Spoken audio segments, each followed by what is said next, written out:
Ils ont les pieds et les mains mutilés, signe d'un stade avancé de la lèpre. Ces malades, pris en charge tardivement, ont contracté une névrite, une inflammation des nerfs qui fait perdre les sensations et provoque de graves lésions de la peau. Dans ce centre médical, financé entre autres par la fondation Raoul Follereau, une quinzaine de lépreux est soignée et hébergée gratuitement.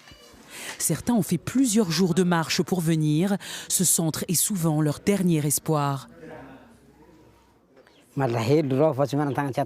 Je suis triste parce que j'ai perdu mes doigts, mes orteils. On m'a emmené voir un médecin dans mon village qui m'a fait des piqûres et m'a donné des médicaments, mais je ne suis toujours pas guéri. Pourtant, lorsque la lèpre est bien prise en charge, elle peut être guérie grâce à une polychimiothérapie. Et le malade n'est alors plus contagieux. On voit des taches claires sur sa peau. C'est comme ça qu'on peut déterminer qu'elle a la lèpre. En plus, elle ne sent plus rien quand on la touche sur les taches.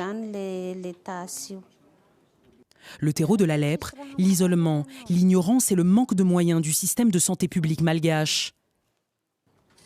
J'étais malade depuis longtemps. Il y a des médecins là où j'habite, mais je n'avais pas les moyens de consulter.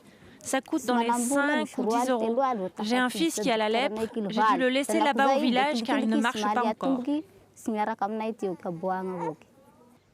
La lèpre inflige une double peine, la douleur physique d'abord, puis parfois l'exclusion. Quand on a la lèpre, les gens ne nous aiment pas. Ils disent que la maladie est dangereuse. Ils ne nous approchent pas, mais disent bonjour de loin seulement.